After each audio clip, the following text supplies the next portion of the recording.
नमस्कार प्रिय भक्तबृंदगण दृष्टिकोण चैनल पक्ष থেকে আপনাদের সকলকে স্বাগতম জানাই। আশা করছি আপনারা সকলে ভালো আছেন এবং সুস্থ আছেন। ভক্তবৃন্দগণ, আপনারা কি আপনাদের জীবনে প্রতিটি কাজে ঘন ঘন বাধা অথবা সিদ্ধান্তহীনতায় ভুগছেন?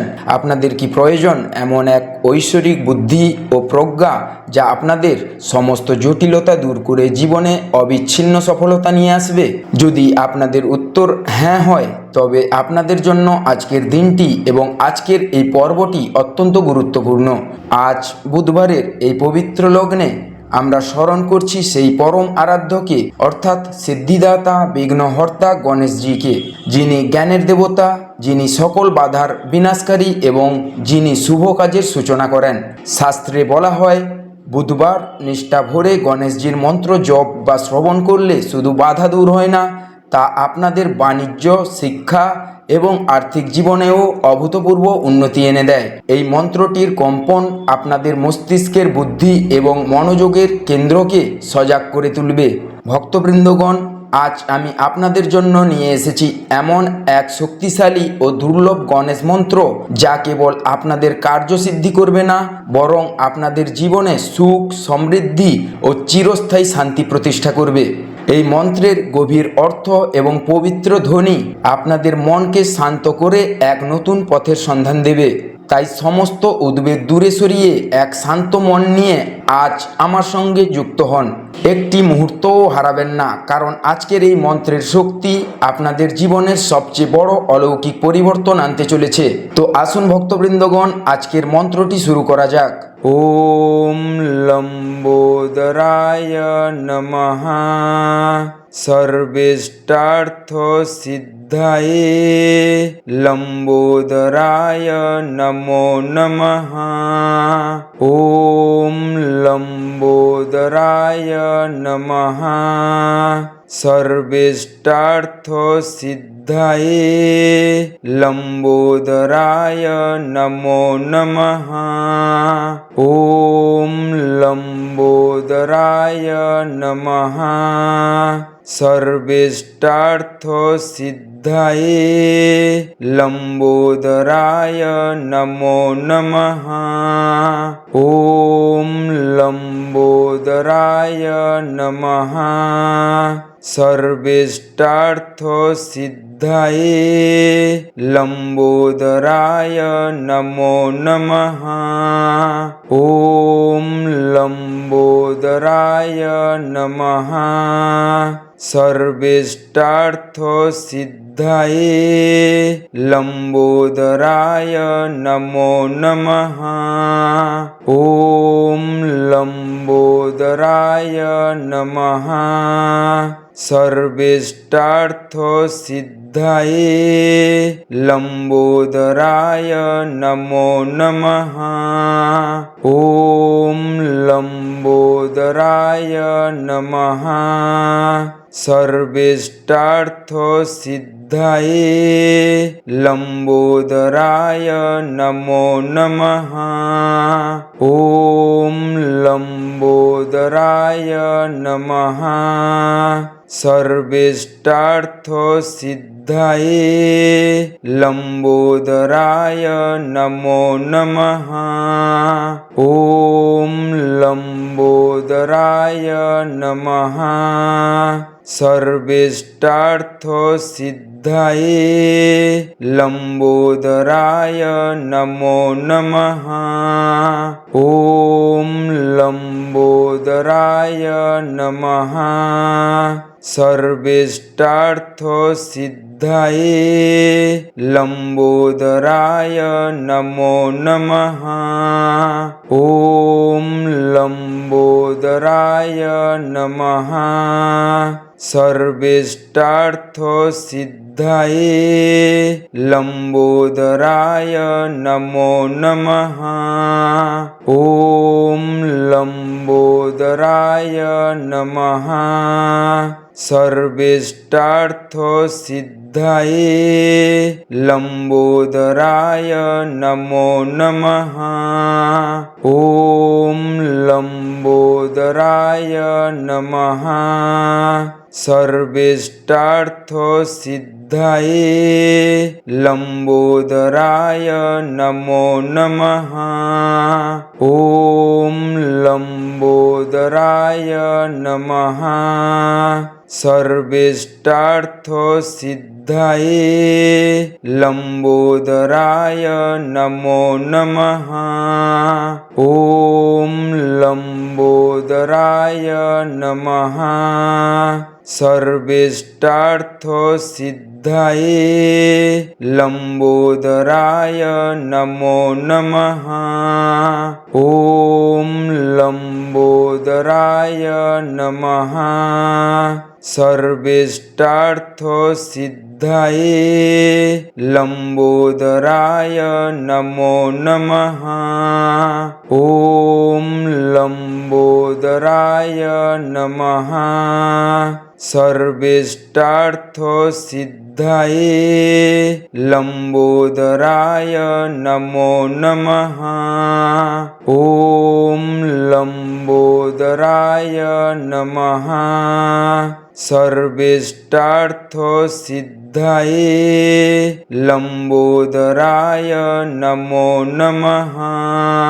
ॐ लंबोदराय नमः। सर्वेष्टार्थसिद्धाये लंबोदराय नमो नमः। ॐ लंबोदराय नमः। सर्वेष्टार्थसिद्धाये लंबोदराय नमो नमः। ॐ लंबोदराय नमः। सर्वेष्टार्थसिद्धाये लंबोदराय नमो नमः। ॐ लंबोदराय नमः। सर्वेष्टार्थसिद्धाये लंबोदराय नमो नमः। ॐ लंबोदराय नमः। सर्वेष्टार्थसिद्धाये लंबोदराय नमो नमः। ॐ लंबोदराय नमः। सर्वेष्टार्थसिद्धाये लंबोदराय नमो नमः। ॐ लंबोदराय नमः।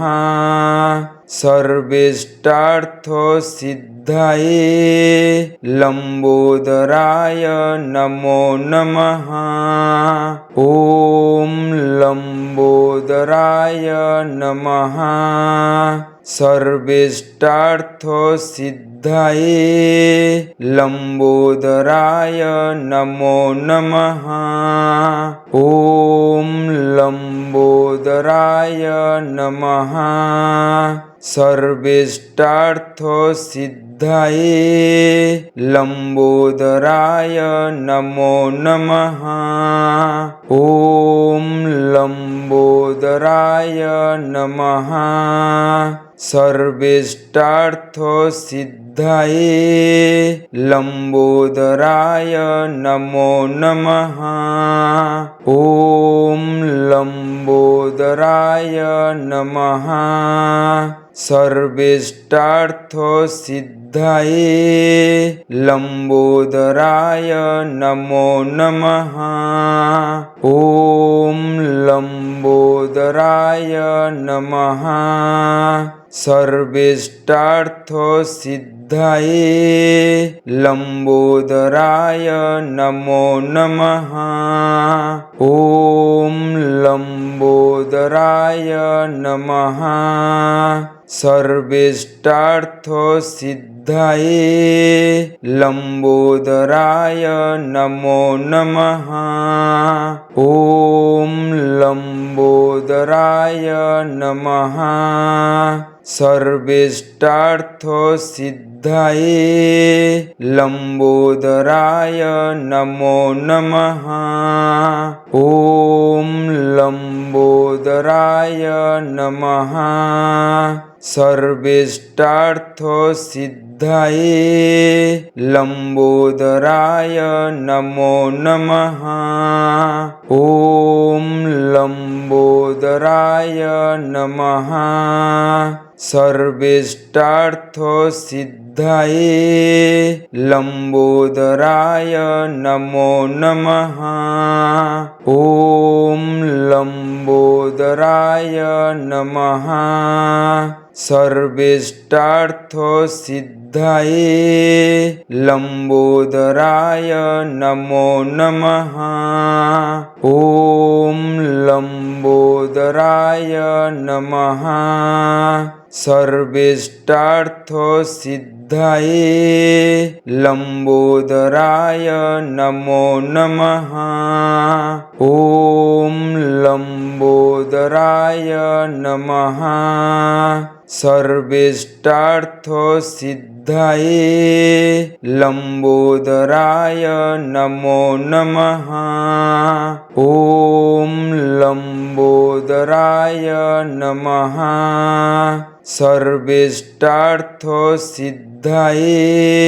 लंबोदराय नमो नमः। ओम लंबोदराय नमः। सर्वेष्टार्थसिद्धाये लंबोदराय नमो नमः। ओम लंबोदराय नमः। सर्वेष्टार्थसिद्धाये लंबोदराय नमो नमः।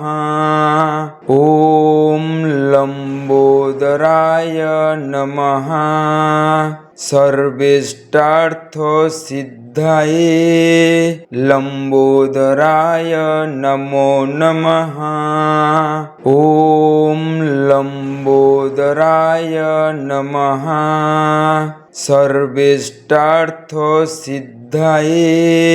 लंबोदराय नमो नमः। ओम लंबोदराय नमः। सर्वेष्टार्थसिद्धाये लंबोदराय नमो नमः। ओम लंबोदराय नमः। सर्वेष्टार्थसिद्धाये लंबोदराय नमो नमः। ओम लंबोदराय नमः। सर्वेष्टार्थसिद्धाये लंबोदराय नमो नमः। ओम लंबोदराय नमः। सर्वेष्टार्थसिद्धाये लंबोदराय नमो नमः। ओम लंबोदराय नमः। सर्वेष्टार्थसिद्धाये लंबोदराय नमो नमः। ओम लंबोदराय नमः। सर्वेष्टार्थसिद्धाये लंबोदराय नमो नमः। ओम लंबोदराय नमः। सर्वेष्टार्थसिद्धाये लंबोदराय नमो नमः। ओम लंबोदराय नमः। सर्वेष्टार्थसिद्धाये लंबोदराय नमो नमः। ओम लंबोदराय नमः। सर्वेष्टार्थसिद्धाये लंबोदराय नमो नमः। ओम लंबोदराय नमः।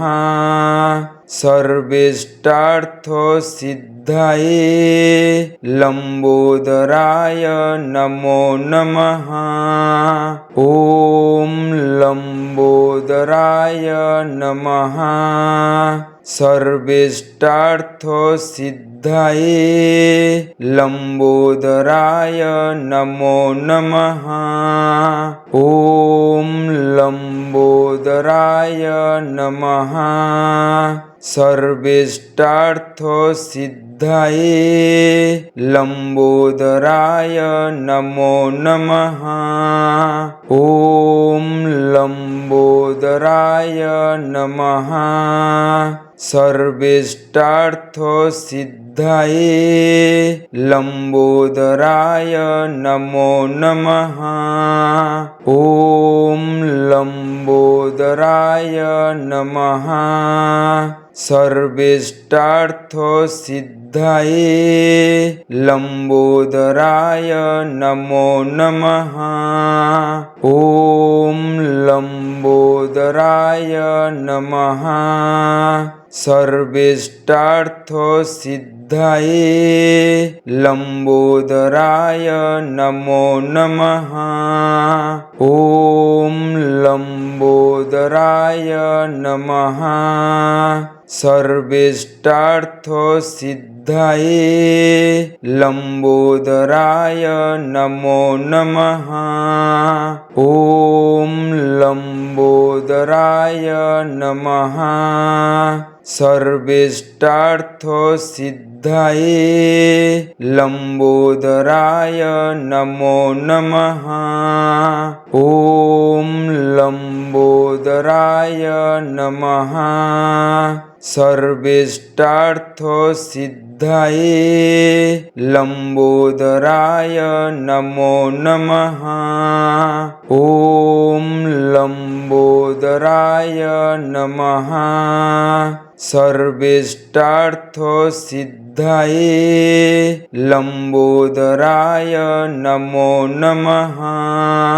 ॐ लंबोदराय नमः। सर्वेष्टार्थसिद्धाये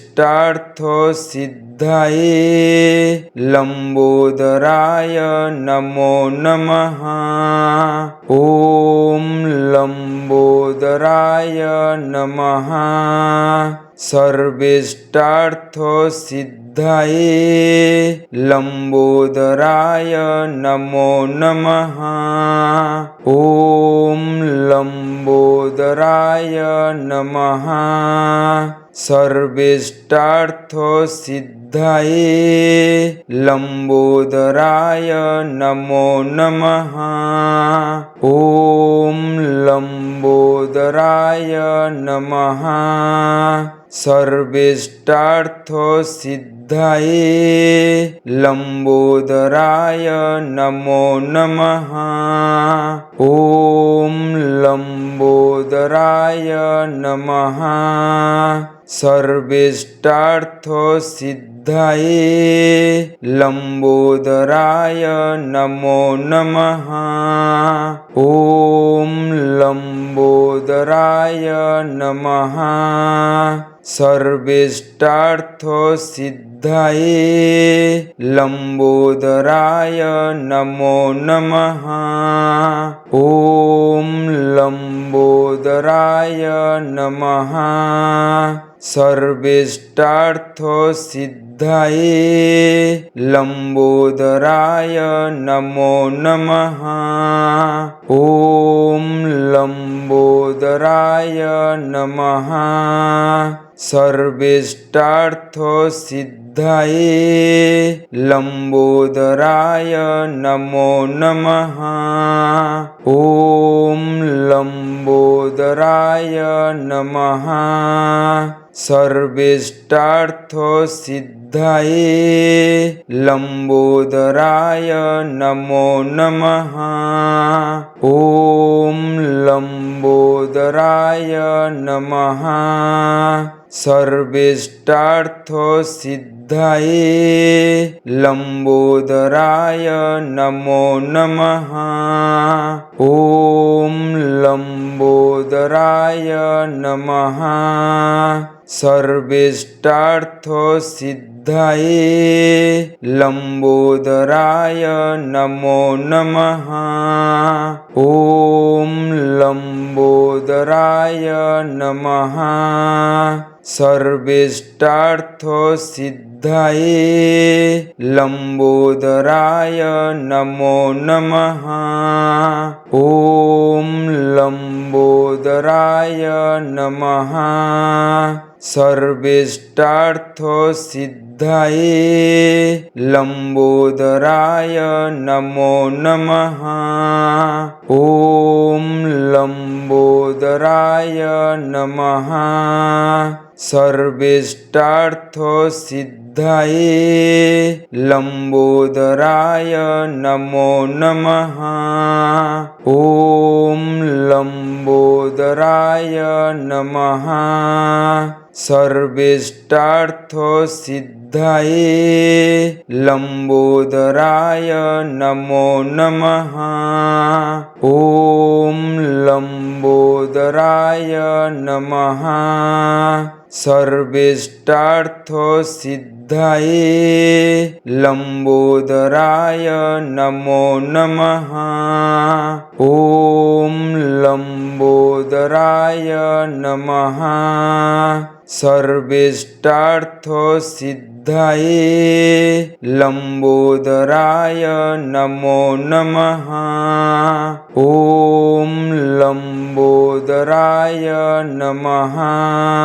सर्वेष्टार्थसिद्धाये लंबोदराय नमो नमः।